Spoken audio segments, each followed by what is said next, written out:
Good topic. This one, I had a bit of a think about this because this is very, very hard to do yourself at home. You will need a helper of some description. There's no real easy way that's reliable at all that you can do this without someone helping you. So I'll run you through this later. Now, the first thing to notice, if you sort of go online or you read medical textbooks, you might read stuff like, a leg length discrepancy of less than 10 millimeters will not affect anyone. I certainly remember reading medical textbooks when I was doing my physio degree to that effect. And what you got to temper those words with. What these guys are talking about primarily is walking, running, and just getting around day-to-day life. These are orthopedic recommendations. So these are often people who've had like a knee replacement and the surgeon has got the new knee and put the new knee in and the leg is now 8 millimeters shorter than the other. It's highly unlikely that person will have a massive problem from that in daily life. The massive caveat to that is cycling. Cycling demands huge degrees of functional symmetry from people, and if they aren't highly symmetrical, they will develop some sort of overuse problem given enough time and intensity of riding, unless they're just an absolute freak compensator. So a leg length discrepancy of more than 2 millimeters is usually visible on a bike to a person who's looking for it. So you've got to be pretty tight with this stuff. So don't assume that because you think your right leg is 4 mil shorter than your left, don't assume that is small enough that you should do nothing about it, right? It's well worth testing. It's easy to check, although the very small discrepancies can be a bit hard to know about, but it is well worth testing. So there are plenty of exceptions to the rules and plenty of unusual presentations of riders who will have variable results using these techniques that I'm going to show you when they assess their leg length discrepancies. This will just give you a rough overview of how to check it out yourself. And this will mean that you don't need to use a 3D reconstructive CAT scan, a standing leg length X-ray, or something like an EOS scan, which is, these are the sort of medical imaging methods of looking for this stuff, right? So if you're at home, you've got someone helping you out. There's 3 important things to note before you start. It is important to distinguish between a functional and a structural leg length discrepancy. They are often layered on top of each other. You can have a 3 mil shorter right leg and some of the, one quad is bigger than the other and the opposite hammy's bigger and the person's been functioning asymmetrically with that leg length difference for a long time. And so the leg will act 6 millimeters shorter, right?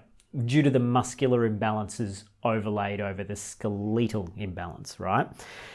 It's also important to note that a tibial leg length difference, one that's located in the tibias, the shin bones, will affect a rider, generally speaking, affect them more than one that's located in the femurs. It's also important to note that you basically can't do this without someone helping you. So find a friend, find a significant other, and go through these steps. Step 1. Stand at rest and just have your helper place their 2 fingers on the highest points of your iliac crests. These are the arches of the pelvis. Just determine if there's a visible discrepancy. If you can see that your 2 fingers, their 2 fingers are much higher on one side than the other, just take a note of that. If the right iliac crest, for example, is down, it could maybe mean that the right leg is shorter. So initially you're thinking, well, okay, the right one sits lower, maybe this guy or girl has got a shorter right leg, right? Then have the client close their right eye and cover their right eye with the palm of their right hand so that no light can enter the eye at all. If the pelvis levels itself, you might be looking at something other than a structural leg length discrepancy. You should also do the same thing with the left eye. Close the left eye and cover it with the palm of your left hand. We won't delve too deeply into the topic of how this occurs, just suffice to say that visually mediated pelvic tilts are a thing. But do the test. It's very easy to do the test. You don't need to necessarily understand the depths of why. Sounds like a rabbit hole. It is a deep rabbit hole, this one. Yeah, right. yeah. So YouTube, let's move forward. Yeah. Yeah. So close and cover each eye in turn and see if the pelvis levels itself. Yeah. If it doesn't, you may be looking at a leg length discrepancy. Number 3, get the client to lock, it's you. So let's get you to lock your knees into extension and stretch your arms right up above your head. If the tilt remains, it's even more likely that the leg is structurally shorter.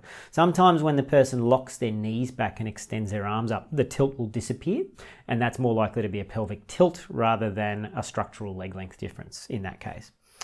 Step number 4, have the client, or I keep saying the client because this is the way that I have talk you? to people. Yeah.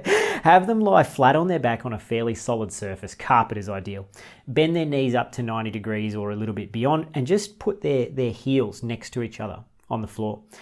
Or their medial malleolus, which are the little protuberances of bone on the inside of the ankles. Look at their knees from the height of their knees. So squat down, kneel down, and look at the height of their knees. If one of their knees sits higher than the other, it's highly likely that the tibia is shorter or longer on that side. So just look at the height of the knees. That's one of the most reliable measurements for tibial discrepancies.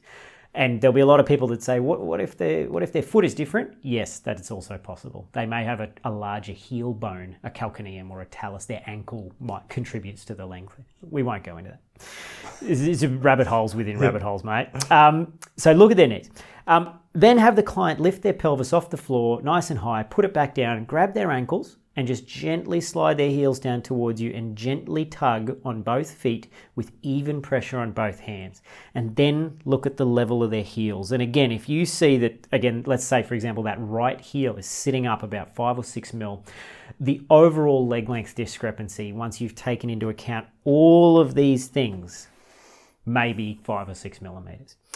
It's important to note that all of these methods are flawed. All of them. None of them are perfect, right? All of them have large degrees of measurement error. Although if you do them really well, the measurement error can be minimized, right? But there's plenty of ways in which these can be flawed. What they will do is give you a rough idea or a theory. Well, hang on, my significant other did all these things and it turns out looks like my left leg is like 8 mil shorter than my right. And I'm having one-sided knee pain on the bike. What happens when I put a shim under my left foot? It'll give you some direction in terms of things to try to correct your own symmetry if there is a leg length discrepancy in play. None of these are 100% accurate in defining it. I do them all the time, thousands of times, possibly thousands of times a year, and I still get it wrong reasonably. They're not that accurate, yeah, but they will give you some idea. And, sometimes they're pretty good. They can be within 2 or 3 millimeters if the person doesn't have a huge amount of muscular imbalance, which skews the measurements. So once you've got all this information, well, assuming that you're pretty sure that you got a shorter leg somewhere, you might want to try a shim. Shims can be purchased online. Shimano makes them. Yeah, you've got some Speedplay ones here on your shoes. I use Steve Hogg's shoes, which are nice little acrylic plates in 2 and 3 millimeter thicknesses. Bear in mind that you'll need some longer screws to go through them and all that kind of stuff. The easiest ones to find are often the Shimano ones for the 3-bolt cleats. But if you're in Australia, grab some from Steve's website. They're really high quality, and he will also send you different bolt lengths to go through them, and for whichever pedal system you're using. Right. So is it fair to say once you've hypothesized, then you can try a 2 mil, a 3 mil, Yep. see how it goes. Maybe I need a bit more, see how it goes, and then Absolutely. maybe you go back to and fro. Yeah, absolutely. Yeah, creep it up in 2 or 3 millimeter increments. Start Okay. with say 2 or 3 mil initially, and creep it up. If you think that your discrepancy might be up near 10, don't be afraid to try an 8, 9, 10 millimeter shim. If it feels worse, you can always take it back out. You're not in any danger of badly injuring yourself in the 5 minutes that it will take you to pedal and go, oh, that feels terrible. That's much worse. Yeah. If you do have a structurally shorter leg, there is a 99% chance you'll shim it and you'll go, that feels better. And how many clients leave your bike fitting clinic with a shim? I reckon it's about 3/4, possibly 80%. And The majority of them are 2, 3, 4 millimeter shims, really, really small. And look, again, some of those are structural differences and some of those are functional. But I would say probably a huge majority of them involve a structural leg length difference of more than 2 millimeters. Okay. So then over time, do you find you have to remove a shim? Good question. Okay. Yes, a lot of the time. Okay, yeah. wow. If the person has been massively asymmetrical for a long time, often you will force them into better symmetry with a large shim. For example, let's say they have a 6 mil discrepancy, but they're so asymmetrical that you need a 12 millimeter shim on the day to get them pedaling symmetrically. And then I book them in again for 8 weeks' time, because it usually takes about that long. And then I'll often see them again and go, the shim is now too large, the leg is underextending, your muscle bulk is evened out, you're functionally more symmetrical, so we remove some of the shim. And we often, after about sort of 6 months of this, if the person is really asymmetrical, the shim will force them into better symmetry, and then the shim, long term, the shim will even out at a certain height Yeah, and that might be 5, 6, 7, 10, 15. You just don't know. It's if you think your discrepancy is only 4 mil, but it takes you a 12 mil shim to get there, there's probably some functional stuff going on as well. And that often involves one hamstring being really weak and not controlling the bottom section of the stroke well. It depends which leg is if the short leg is the dominant leg versus the non-dominant leg, you get a different output from the asymmetry, but we won't delve too deeply into that. But this will give you a rough idea of how to test it on yourself, and what you can do if you want to test it out. See if you feel a bit more symmetrical, or if you've got a one-sided pain that responds positively to a leg length shim. There's a pretty good chance that that's what's going on. Okay. Yeah. How much is a shim? Oh, a few dollars. Really? Yeah, okay. So it's not an expensive test. No, definitely not. Okay. Yeah. And if you want to really, if you don't want to go and buy stuff, get some cardboard. Get some 3 or 4 millimeter thick cardboard, cut it out in the shape of your inner sole out of your shoe, trace an outline, cut it out, stick it under the inner sole, and you can't go up to a big height because there's no room in the shoe, but you can stick a 3 or 4 millimeter shim made of cardboard temporarily underneath your inner sole and just see if it's an improvement in your general symmetry, and that might give you some direction to then go and think, okay, I'm actually going to go and buy some shims now. Yeah. But they're a few dollars, they're not expensive. Yeah. Okay. Thank you. No worries at all.